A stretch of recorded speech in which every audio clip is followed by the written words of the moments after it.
Hello, I'm Will, this is Mike, we're the Tabletop Donkeys. Hello. And we've got issue 8 of Warhammer Age of Sigmar and War Realms magazine for you now. This comes with an easy-to-build Celestar Ballista for the Stormcast Eternals and a pot of Cantor blue paint. If you want to skip straight ahead to the playthrough, there will be a timecode in the description. But heading into the issue, we learn about Celestar Ballistas. These are designed for strongholds of the Stormcast Eternals to defend them from enemies, but they can also be packed up and moved around and used on the battlefield for fire superiority, essentially. They fire arcane projectiles. And over the page there's some stuff about the engineers who run them and some of the stuff they have, range finders and so forth. Then we have some stuff about Shaiish, the Realm of Death, and this is talking about how that despite the fact that Nagash claims dominion over the whole realm, there's actually still quite a lot of living mortals in it who live in fairly miserable circumstances. Picture of that one there, very morbid death cults and things like that. The centre is known as the Shaiish Nadir, which is the sort of centre of Nagash's power, but further out from that there are some human settlements and things like that. Then we've got some fiction under the heading Besieged here, so this is just a story about Stormcast Eternals fighting the Nighthaunt amongst the ancient tombs of Glimsforge. And that continues over the page, it's just a short story there. And then how to build the Celestar Ballista. This is another easy to build model, so it can be built without glue, just inserting the pegs into the right places. It also comes with a large moulded base for the ballista itself to go on, as you see there. I will say I did end up gluing mine. Well, one actually, you have to sort of balance the arms in one half of the torso and the head and then push the two halves of the torso together. It was much easier to just glue them into place, and I found that if I didn't glue them, the head was a bit wobbly afterwards. Then we move on to how to paint the ballista, and indeed how to add blue to Stormcast Eternals. So paint the ballista as we've been doing so far. Paint them with gold, then wash them with Reikland Flesh Shade and dry brush them Stormhost Silver. But now we add some more detail, so painting Korax white first on the inside of cloaks of the Stormcast and also on their heads, presumably to prepare them for painting them with a flesh colour later. And then also adding blue to the outside of their robes for shields and leather parts. As you can see there, that's the complete Stormcast collection so far with blue on them. Anyway, that's it for this issue overview, so we'll get on to our playthrough straight away.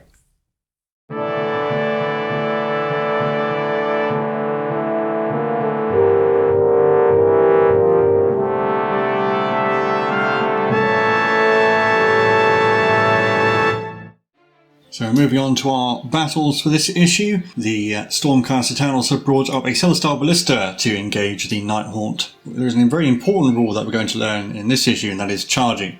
Up until now, basically you just sort of wandered into melee range and then you were in a fight, but now you have to officially charge. So go through here, the Glaivewraiths, if they are within 12 inches of the ballista, they may attempt to charge it. So effectively you roll 2 dice, and that is the number of inches you can move, and if that move allows you to get into base contact, you have successfully charged. Otherwise you can't move at all. It should become much more obvious in the game once we start playing. And then obviously the ballista itself, at the moment it has a single attack that hits on a 3, but it actually causes D6 hits, so if you hit with a 3, you roll a D6 and that's how many hits you actually get, and then those wound on a 3. On the next page, the Glaivewraiths eventually make it successfully charge, but there's an important text box here. So from now on, you cannot become within 3 inches of any enemy models without charging. You can't charge if you're already within 3 inches of an enemy, and if you are within 3 inches of an enemy, you can't move, you just pile in to fight instead. The ballista keeps shooting once it's engaged. For the purposes of wounding it, counts as a single model, so once it takes 7 damage, you remove the ballista and crew. And here we have the actual war scrolls for the ballista and for the Glaivewraiths. You can see the Glaivewraiths wound on 3s, and the ballista itself has a single attack hitting on 3, wounding on 3, as we said. It can only move 3 inches, presumably because the crew have to lug it. It's quite heavy, but it does take 7 damage to actually remove the entire thing, so it's quite beefy. And down here we have, it suggests we can try out this mission again with the Castigators. Effectively that was the mission from issue 4, I believe. And you can see the Castigators wound on 3s, and they get D3 hits if they roll a 6, which I believe was the case anyway. I'll head straight into the battle. So here we have our battlefield. We have the Glaivewraiths facing off against the Celestar Ballista, and the Glaivewraiths get to go first. So I'm going to move them all 6 inches. And now they are definitely within 12 inches of the ballista, so I will attempt to make a charge. Possibly a 7 will be enough to get me into. At least one of them has to get into base contact to have a successful charge. So 2d6. I rolled a 5, and as you can see, it's definitely not going to be enough to get at least one of them into base contact. So that'll be the end of my turn. onto the turn for the Ballista. I can technically move it, but I don't really see the point because the Glaivewraiths are going to get way too close with their next move that I'm not going to be able to make their charge any practically longer. So the only other thing it can do is shoot. It has one shot, which hits on a 3. And it did hit, so it actually turns into D6 hits. 4 on 3s. 3 of which did. Yeah. 3 of the Glaivewraiths die. So I have to stay more than 3 inches away from any opposing models, so I'll move up to get as close as I can get. And then I will charge, so I need to not roll a double 1 essentially. 7, that's easily enough to get me into melee, and the crew and the Ballista count as a single unit, so it doesn't matter which one I go to, so I'll just charge the Ballista itself. So the Glaivewraith has 2 attacks hitting on 4s, that's a single hit. Wounded on 3s, that is a wound, so the Ballista's down to 6. So we'll just put that there as a marker. It applies to the whole unit as a single model. But now the Ballista's turn, obviously it can't move because it's now engaged in melee, but it can shoot the Glaivewraith, so it will be hitting on a 3. It did. It will get D6 hits from that. Only 1, which wounds on a 3. Oh, it didn't. Oh, the Glaivewraith survives. And it can't, that's the only attack it can make and the rules that we have at the moment, so... Yeah, so Glaivewraith should go in base contact, so I don't need to move. 2 attacks hitting on 4s. Nothing. So we're back to the Ballista's turn and it will shoot again. It hit. 3. Did D6 hits. 2 this time. One of these needs to show a 3. Oh, yeah, double 6. Glaivewraith dies. Right, so probably do a rematch or 2, see if the Glaivewraith can do any better. So we've set up for round 2 and it's going to play out much the same way I imagine. We're going to move up our 6 inches. It's still going to need a 7 to get that Glaivewraith in, so rolling for our charge. Getting a 6, so it's not quite enough. On to the Ballista's turn. This turn I'm going to move just to show that you can, so the whole model, well, each model can move up to 3 inches and they have to stay within an inch, but in practice that just looks like this. Then it will get its shot hitting on 3. It did. It hits D6 times. 2, and these will be winning on 3s. They both did. It's 2 dead, so I'll actually take away the 2 that are now furthest away. Make my charge as easy as possible. And once again, we have to stay 3 inches away, so let's move up as close as we can get and try and charge. Anything more than snake eyes? 4, that's just enough. We'll get everyone into base contact. We've got 4 attacks from the 2 Glaivewraiths hitting on 4s. 3 hits.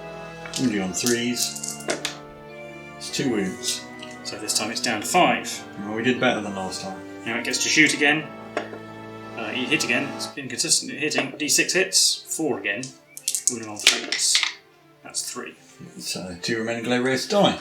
I think we'll go for round 3, just if I can make the initial charge, let's see if that has a different outcome. So we'll set up for round 3. We're just going to move up our 6 inches and try and charge. And we know through experience that we're going to need a 7. And we got a 9 this time, which I think is enough to get everyone into base contact, but I'm actually just going to move these 2 into base contact and then leave the other 2 behind just to demonstrate what happens. So that's our completed charge move. Now we're into the combat step, essentially, which means the Glaivewraiths get to pile in, which means the 2 unengaged ones get to pile in up to 3 inches. So even though they didn't all make it into base contact, they still get extra move to get in. 8 attacks, because all the Glaivewraiths are still alive. Hitting on 4s. 4 hits. Wounding on 3s. It's 2 wounds. So it's still only down to 5. But it gets to make its first shot, but it's already engaged, so they're doing better this time. It did hit on the 3. D6 hits. Oh, only 2. These wound on 3s. They both did, so... It doesn't matter which ones I take away, so I'll take away the drama. Now I've got 4 attacks from the remaining Glaivewraiths. Hitting on 4s. It's 2 hits. It's been perfectly average on hitting. Wounding on 3s. 1 wound. So down to 4. Now it gets to hit back. Or shoot back. Oh, it missed this time, so 1 shot hitting on 3, and that was a 2. So 4 attacks from the Glaivewraiths. Oh, they all hit. Wounding on 3s. 2 wounds. It's down to 2 though, that's still better. So need to hit. This shot needs to hit ideally. Oh, didn't. That's a 2 again. So back to the Glaivewraiths. Hitting on 4s. Oh, 1 hit. Wounding on 3. They wounded. It's down to 1. Can I hit on a 3? Yes. How many hits? 4. Whoa. 2 or more 3s to get rid of them? Yeah, that's enough. And we got victory for the Ballista. So what we'll do now is we'll swap the Ballista for the Castigators.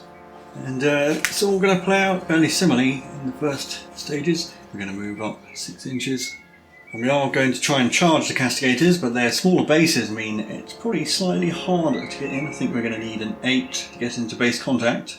2 to 6. Only getting a 7. Castigators get to have their turn. Now they probably will benefit from moving because they have a 5-inch move, so we'll try and run away to the corner.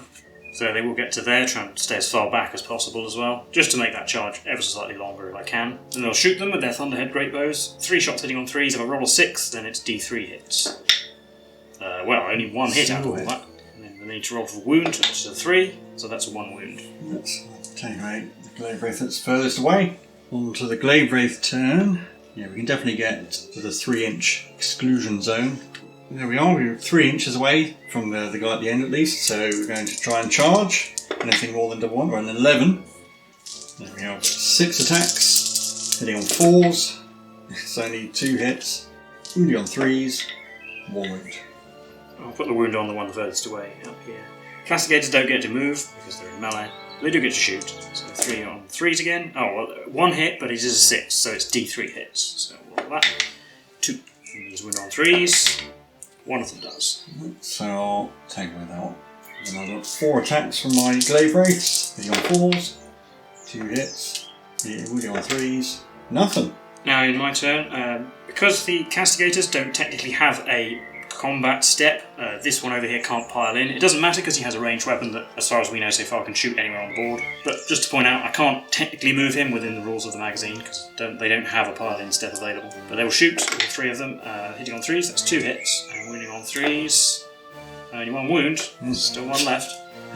The remaining Glaivewraith has 2 attacks, hitting on 4s, and he missed. Then we to shoot him again. Only 1 hit. And it didn't wound.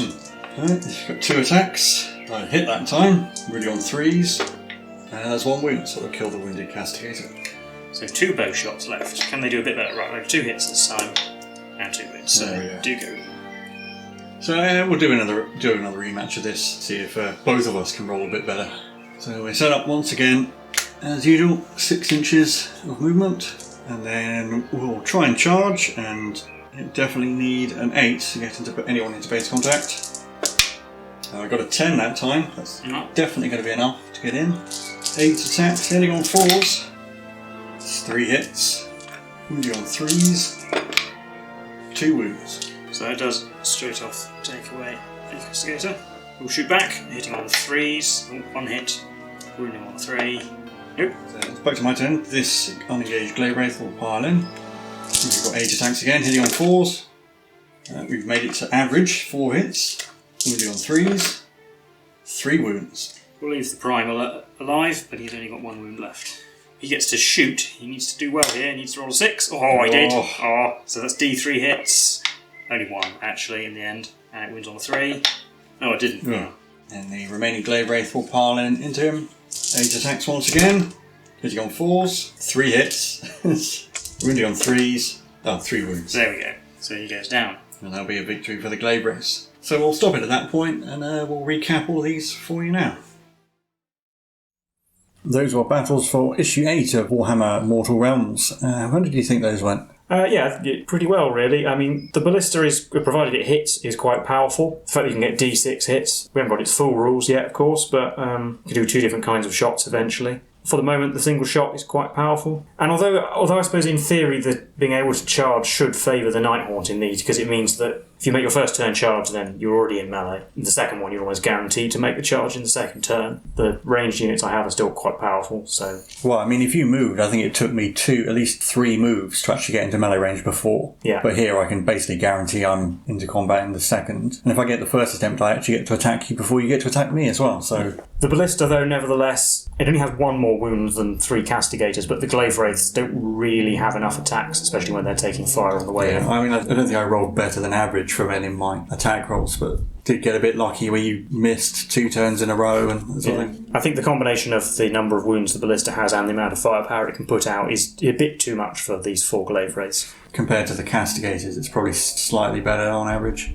Yeah, and with the Castigators, that was just essentially a replay of the previous time when the Castigators were pretty dominant over the Glaivewraiths. Not quite so clear-cut now, but it's still, I think, in their favour, especially if you didn't roll so well with your charge roll. Their damage is reduced slightly by having to roll to wound, but they're still pretty good. It's definitely mitigated by the fact you have to wound them in return, and because they're shooting at you before you can get to do that normally, it's still in their favour, I think. But it does mean that there are times where you will fail to wound, where in the past that would have been like guaranteed. Yeah, and especially with the D3 hits from a 6, you can actually kill all 3 Glaivewraiths with the old rules, whereas now rolling to wound just makes it less likely. So again, as we said when the previous issue when we learnt about wounding, it just balances out things a little bit better. Now that Glaivewraiths, we know they wound on a 3+, it's nice to see that there is a reason why you might take them over Chain Rasps, whereas before Chain Rasps were, if I have to choose between 10 guys who hit on 4s or 4 guys who hit on 4s, why would I ever pick the 4?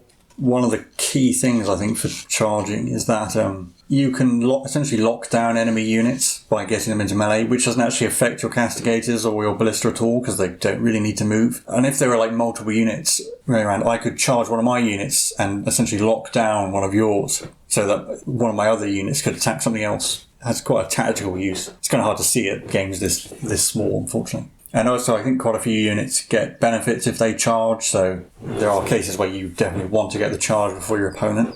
And it is nice to have like an official, rather than just sort of oddly wandering into melee. Yeah, and that is now, of course, essentially the actual rules we have. The not being able to go within 3 inches of an enemy unit unless you're charging them, and the way charging works is almost exactly how it works in the full rules. So we've now, the slight difference being you normally have to get within half an inch of an enemy model rather than getting into base contact with it. But we can start thinking about tactics with with those rules now, because those are the rules that, broadly speaking, will persist. You need to consider how you position your units as well. If you don't want your unit to get charged, you need to remember that, these units actually have a much longer range, essentially, than they did before. And on this board that seemed big-ish before you were able to charge, it's not so big anymore. Yeah, it's gone from me taking 3 turns to get into melee. I can now even get into melee in the first turn. Yeah. The Ballista, do you think it is, I haven't had a brief look at the full rules, and I do think it is actually a pretty powerful ranged unit.